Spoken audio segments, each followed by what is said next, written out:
Yo, what's up, y'all? It's Cone back here again today with another video. In today's video, I'm going to go through every single NBA team and give you one player to look out for that team for this upcoming NBA season.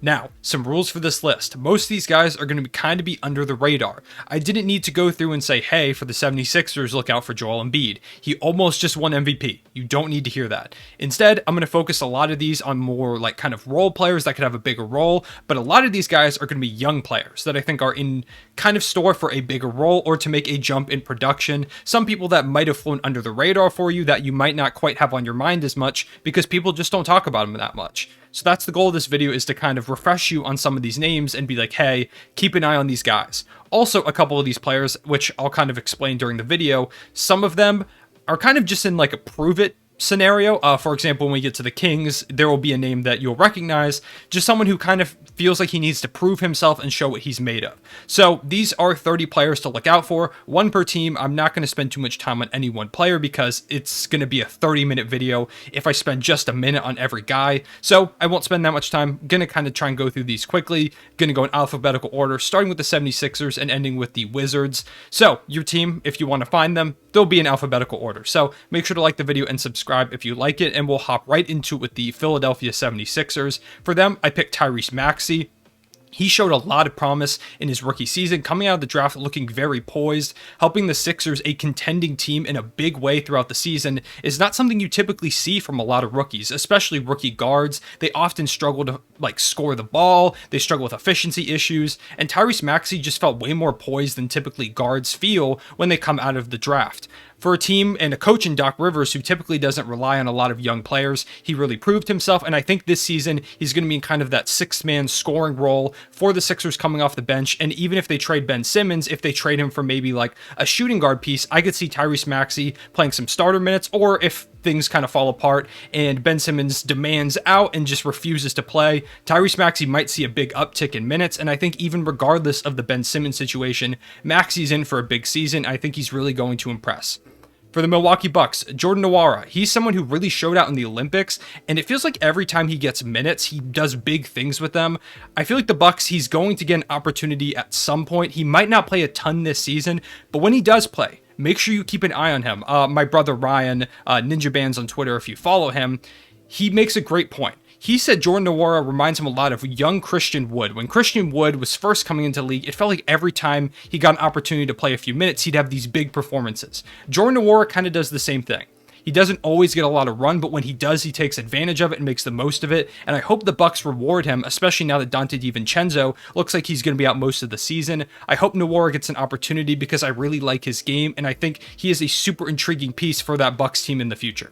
For the Bulls, Patrick Williams. I don't need to tell you a lot about him. I just feel like he's going to kind of get lost in the hype of all these new players. Williams, I think, is going to be in for a really good season.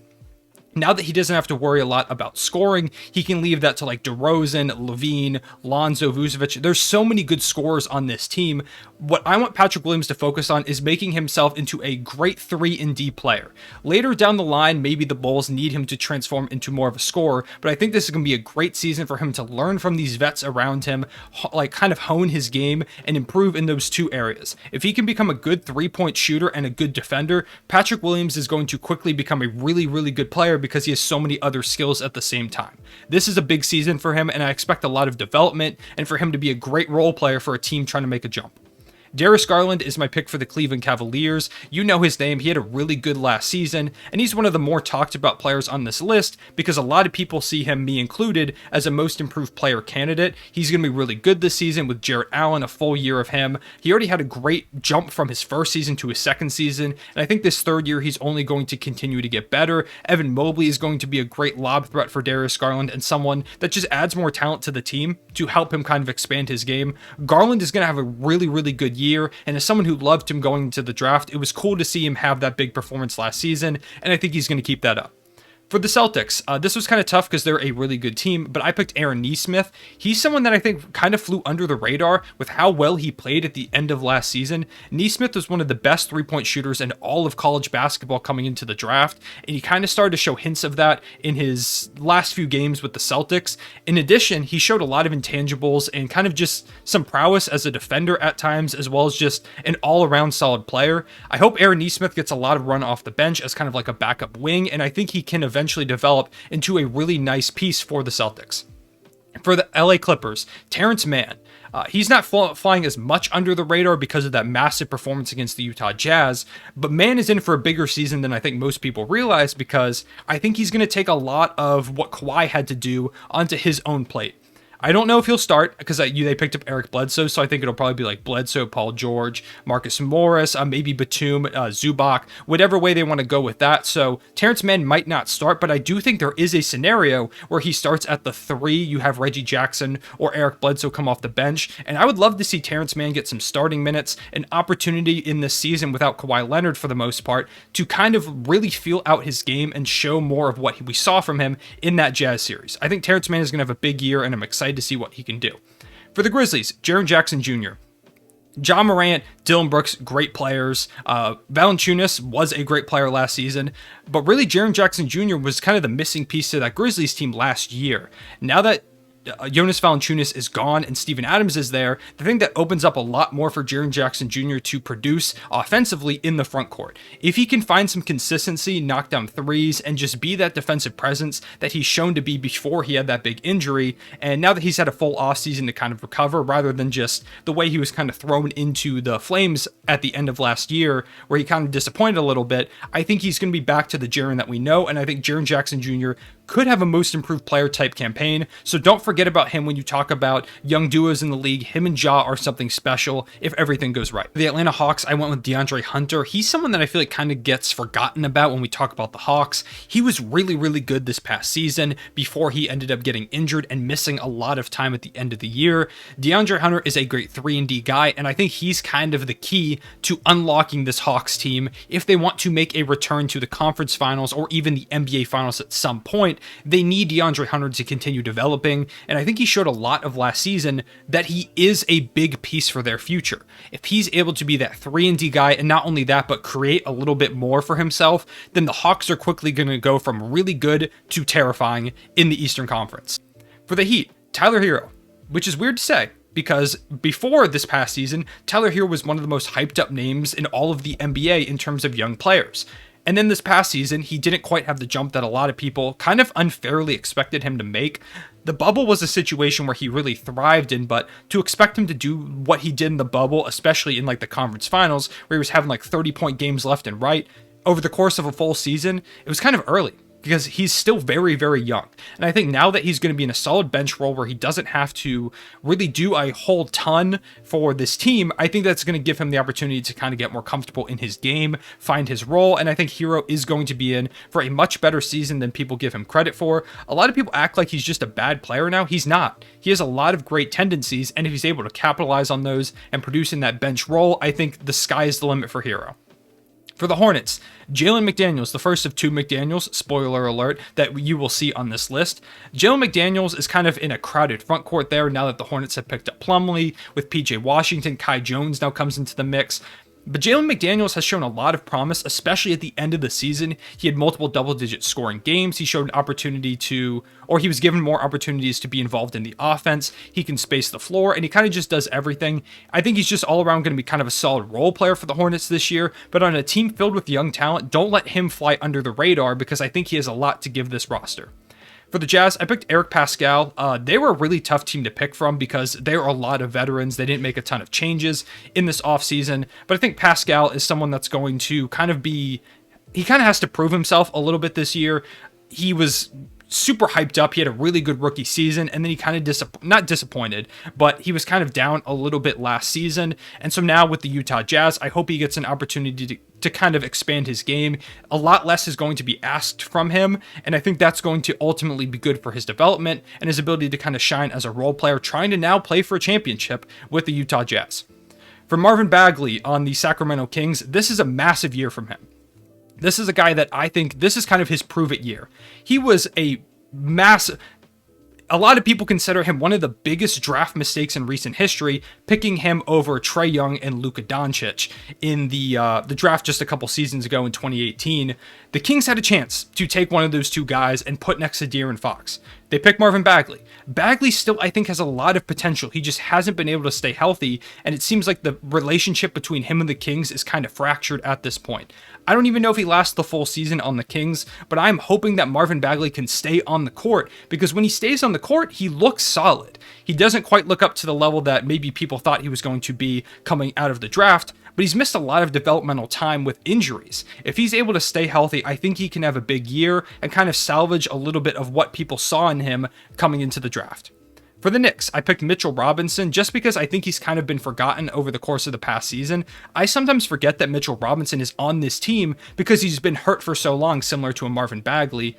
But Mitchell Robinson had like the record for field goal percentage just a couple seasons ago. He's a really, really good center, and I think bringing him onto that team with RJ Barrett, with Emmanuel Quickley, who can probably throw him a lot of lobs, Julius Randle, of course, showed a lot of playmaking chops. I think it's going to help that team out a lot to have Mitchell Robinson back, especially now with a guy like Kemba Walker, who can also throw him lobs. Mitchell Robinson's going to have a good year. Don't forget about him as part of that Knicks team, even though he's been hurt. For the Lakers, another team that had a lot of like veterans and just star-studded talent, I picked Malik Monk. He had a great season for the Hornets this past year, and I don't know how many opportunities he's going to get because the Lakers did sign a lot of guys, but I hope he does, and if he does get those opportunities, I expect Malik Monk to really make a name for himself, and at some point during this season, if he plays as well as I think he's going to when he does get opportunities, I think Malik Monk could be a long-term starter for this Lakers team going into the playoffs. For the Magic, I picked Chuma Okeke. He showed out at the end of last season, which was a really dark time for the Magic. They finally made the move to have that fire sale at the trade deadline, and Okeke was the big bright spot for a team that lost a lot of their young pieces, for example, Markelle Fultz and Jonathan Isaac, to injury the whole season last year. So to have Okeke come out and really show out in what turned into his rookie season, because he missed pretty much all of last year with a bad injury that he suffered right at the end of the March Madness tournament with Auburn. Okeke showed a lot of promise, and I hope he doesn't get lost. There's not a ton of talent on that team right now, and I think Okeke, over the course of this year, will establish himself as a piece going forward.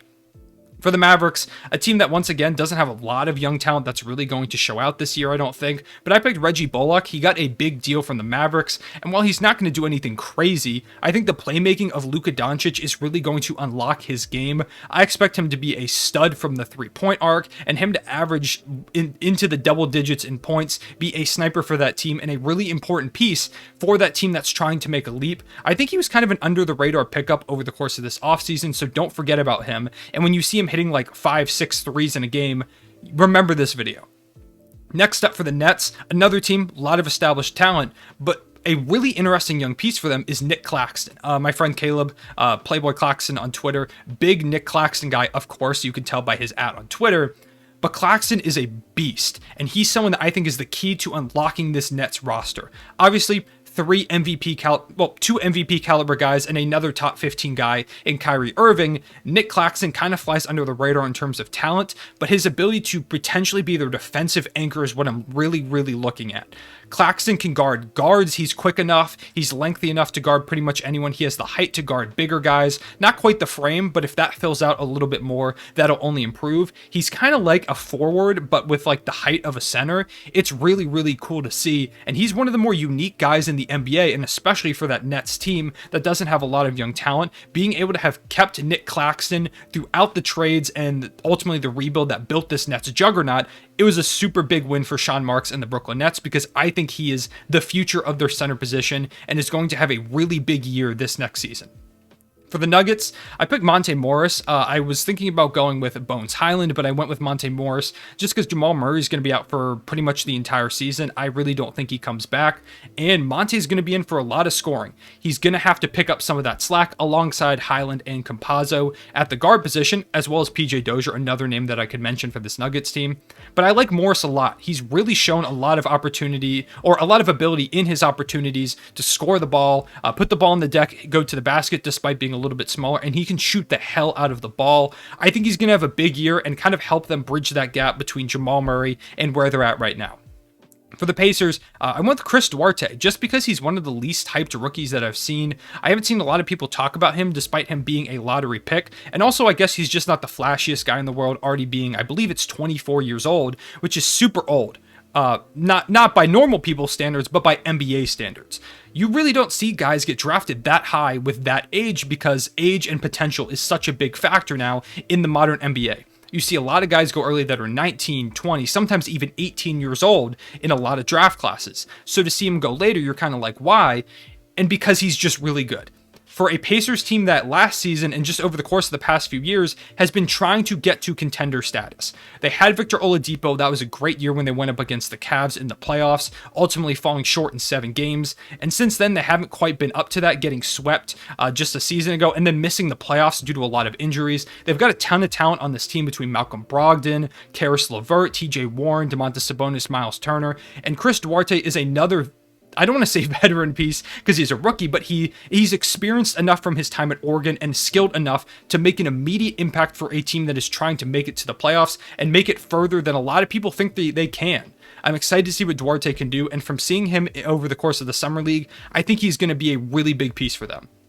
For the Pelicans, a guy who I think could maybe win Most Improved Player, I'm picking Nickeil Alexander-Walker, Shai Gilgeous-Alexander's cousin. Shai put on on his Instagram story the other day a picture of Nickeil Alexander-Walker and kind of this post talking about don't sleep on him, and he's like, don't sleep on him. So don't sleep on Nickeil Alexander-Walker is what I'm going for here. He, I think, will start at their shooting guard position, and he's going to get a lot of opportunities. They need him to come up big and help this team. The Pelicans disappointed last year, and they've been through a lot of injuries. This feels like a season where they are ready and they want to break through, and I think NAW is going to be a big part to them possibly doing that. For the Pistons, Killian Hayes. A lot of this team's future is very deservedly focused on Cade Cunningham. #1 overall pick, a stud, and in a stacked draft class nonetheless, the consensus #1 overall pick going into the draft. It makes sense. But Killian Hayes was just a top 10 pick last season, and he missed all of his first year due to injury. He only played a few games, and then he was out for the rest of the year, so I think people have kind of forgotten about how good he can be. I think Killian and Cade is a ridiculously talented backcourt. I think Killian's going to have a huge year, and I think a lot of people are going to be upset like, oh, why isn't Cade getting to handle the ball a lot? And that's because Killian should get developmental time too. He is good, and he was a top 10 pick for a reason. A lot of people thought he could be higher. He's still raw, and I think at the beginning of the year, he's going to show kind of some of that youth and some of that rawness because, like I said, he missed all of his rookie season.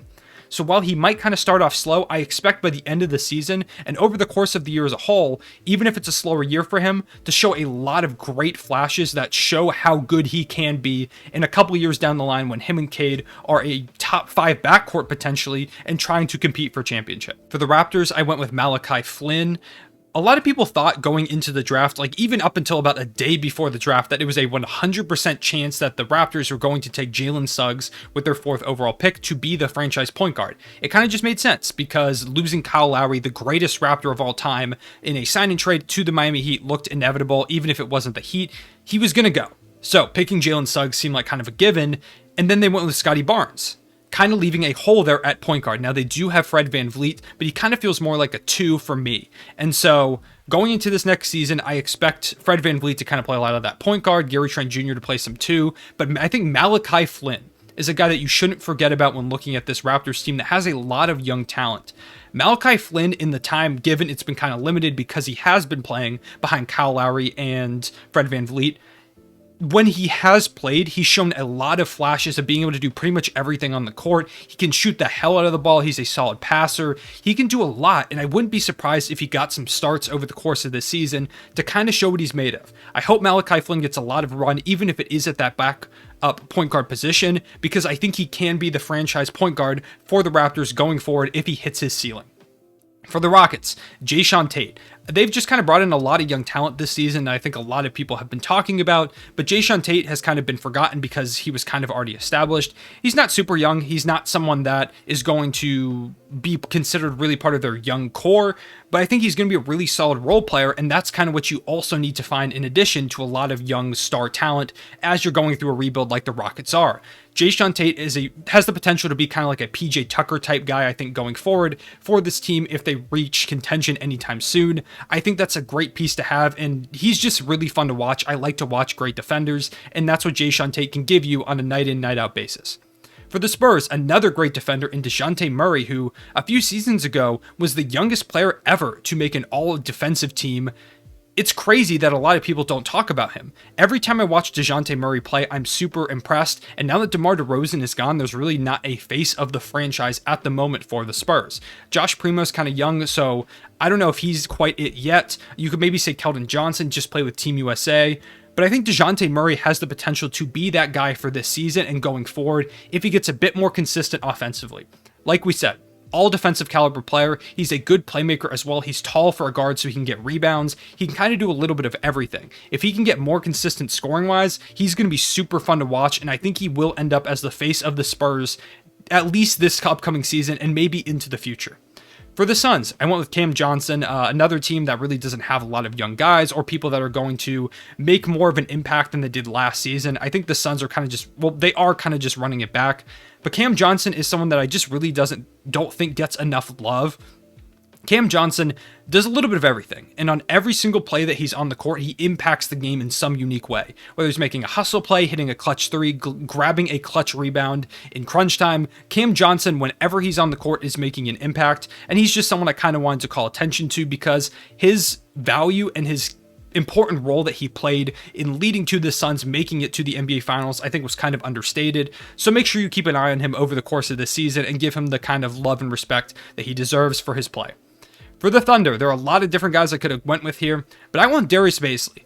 A lot of people have started to talk a little bit about Poku, and I felt like he was kind of the guy, but Bazley feels like someone that quickly went from, before last season, being considered like one of the big three. It was Shea, Dort, Bazley, considered as like the big three going forward, and now it feels like he really isn't in that conversation at all for like those top three guys. Bazley's really good. My guy, Pierre Pee-wee DePlug on YouTube, go check him out if you haven't checked him out before. He just dropped an awesome video looking at Darius Bazley film and kind of comparing it to Lamar Odom. I think Bazley has a ton of potential. He missed most of last season due to injury, and I think that really kind of hindered his development. When he came back, he showed a lot of great flashes. He's still super young. He came into the league as a raw prospect, and if he's able to reach his ceiling, which I think this upcoming season, he has a lot, they should just give him like free reign. Let him do what he needs to do to grow in his development, and I think over the course of this season, Bazley is going to reestablish himself as an important piece of our young core. For the Timberwolves, I picked Jaden McDaniels. He is, I think he should be their starting power forward for this season. He does everything. Kind of similar to when we were talking about Nick Claxton, where McDaniels feels like he can kind of get out and guard pretty much anybody. McDaniels is super fun to watch. He's good offensively. He can hit the three, and I think he brings that needed defensive presence to the Timberwolves. Keep an eye on him. He's going to have a good year. For the Blazers, a guy that they just picked up in Larry Nance Jr. Nance was great last year for Cleveland, and I think this was one of the most underrated pickups of this entire NBA offseason. Nance is great defensively. He's going to catch a ton of lobs from Damian Lillard. Nance is going to be super fun to watch for this team, and when the Blazers, they could be better than a lot of people think towards the end of the season. And if that's the case, a lot of it, I think, is going to come from what Larry Nance Jr. brings to this team. People kind of underrate him. He's not being talked about enough as a huge pickup for this Blazers team in that trade that I'm shocked they were able to get involved in. So shout out to Neil Olshey for making that trade and bringing in a really big piece for this team. For the Warriors, probably one of the most talked about guys on this list, Jordan Poole. Warriors fans all offseason have been pushing the Jordan Poole most improved player, sixth man of the year agenda on my timeline, and I'm starting to buy into it at least a little bit. Jordan Poole showed a lot of promise at the end of last season. His first season, not a lot just because it was super inefficient. He was kind of just shot chucking, but last year he kind of settled in and just looked a lot more confident and comfortable in his game. This is going to be a big year for Jordan Poole. They need a bench scorer. And if he's able to turn into that sixth man that can just give you buckets off the bench, that's super valuable for this Warriors team. I hope he's able to do it, and I'm going to be keeping an eye on him this season. And finally, we get to the last team on this list, the Washington Wizards. My pick for them is Rui Hachimura. Over the course of this last season, it was pretty much the Russell Westbrook and Bradley Beal show, but if you talk to pretty much any Wizards fans, like I've talked to a few of them, shout out to my guy D. If you don't subscribe to him on YouTube, go check him out or follow him on Twitter. D talks a lot. Big Wizards fan, makes great Wizards content. But a lot of what he has talked about, as well as my friend Wayne, have said that they wish that more players got involved in the offense, and one of those guys is Rui Hachimura. When Rui has gotten the opportunity to shine, it's been impressive. He showed out in the Olympics, he showed out in that first round series against the Sixers, and Rui is a guy that's quickly risen up some of my favorite players to watch in the league because of the way that he plays the game, the way that he has developed and grown as a player in just a couple of seasons. At first, it looked like he had no idea what he was doing offensively, but over the course of this past year, he really kind of came into his own. I expect a lot of fun things for him this upcoming season. I want to see him get really involved in the offense, and I hope the new coaching staff there in Washington really takes advantage of the player that they have in Rui Hachimura. So, those are all 30 players. This took longer than I thought it was going to, but I really enjoyed talking about all these guys. If there was someone else that you would have picked for your favorite team, let me know in the comment section below. Let me know what you thought about my picks. If you agree, disagree with me, let me know. I appreciate y'all watching. I will see you guys later. Real One, say it back.